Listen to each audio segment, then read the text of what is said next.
So there are 12 profiles, and they are based on the lines in human design. So there's line 1 through 6. And your profile is the fraction number. So you're a 2-4, I'm a 6-2. I'm not going to list out all 12 of them, but it'll say profile, and then it'll give you a fraction number. So the first number, for me, it's a 6. For you, it's a 2. That's what your conscious personality, that's what you're going to resonate with more so. You're going to understand what that is. So for instance, well, let me pause myself. So first number is what you're going to resonate with more so. It's your conscious personality.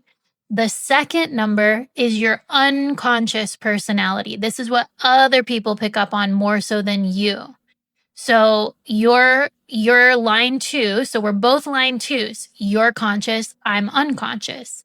And the line 2 is the hermit, the wise one, the weirdo. Honestly, whenever I first saw the line 2 explanation, it was like, it's that crazy person on the hill. And some people are like, oh my God, that person is amazing. And then other people are like, that person's weird. And so when I read that, I literally, as a kid, called myself a recluse because I just liked being alone. So line 2s are homebodies. We're the natural. We're the dancer. We're just kind of dancing through life, doing our own thing. And then sometimes people are like, oh my God, you're so amazing. Come play with us. And we're like, no, we just want to do our own thing. And so line 2s are I love line 2s. Like line 2s are amazing. I love 2-4s. And so then the second number is unconscious. So for you, let me just give a breakdown of all 6. Line Thank 1, you. you're welcome. Line 1 is the researcher.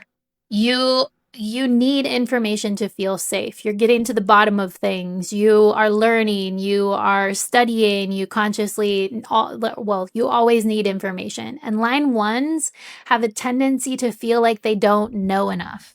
And whenever I meet line 1s, I'm like, girl, your 50% knowledge is like 200% knowledge for the rest of us non-line 1 people. So trust that you have information. You are seen as an authority, whether you recognize it or not. Then I already talked about line 2. Line 3 is the scientist. What do scientists do? They run experiments, they fail, they collect the data, and they do it all over again.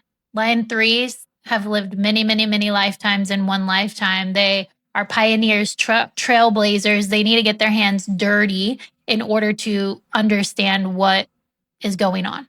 And failure is huge. Like so many line 3s, a question I ask them are, what's your relationship with failure? And so many of them are like, I hate it.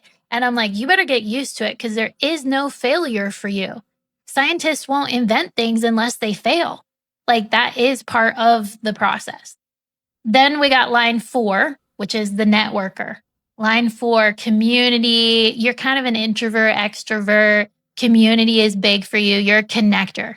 And I'm sure, Leanne, if people are like, I need a CPA, you're like, oh, I got you. Like you love connecting people, being part of community, creating community, and just you wear your heart on your sleeve. You're very familial, very family, very people feel like they know you when they meet you.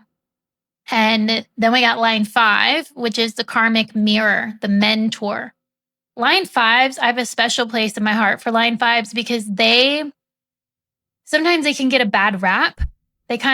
They're a mirror. So their energy is behind a mirror and people are seeing a mirror and projecting onto it.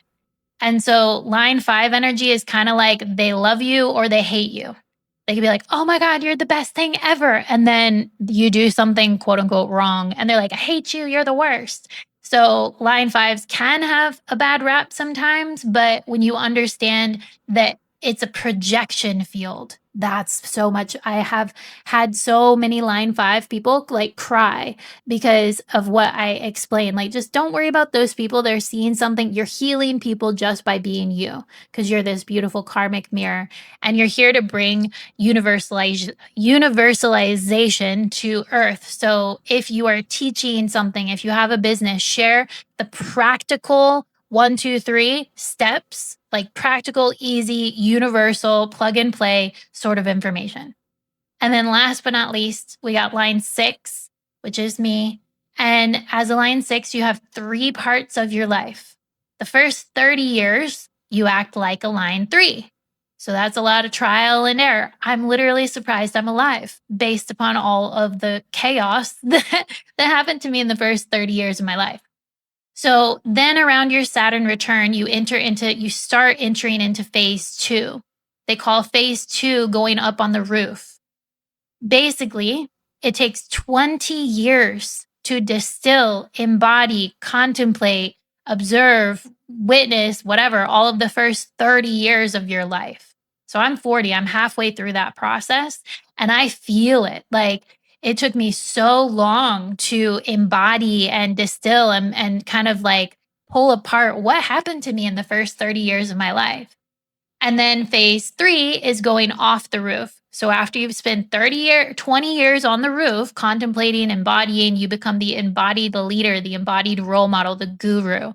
So you come off the roof, and that's ideally, supposedly, when everyone starts coming to you for all of the knowledge that you have gained in the first 50 years of your life. Wow. I didn't even know what the numbers were or what they stood for. And now I'm like, oh my gosh, so much research I need to do. I need to look up everybody's numbers.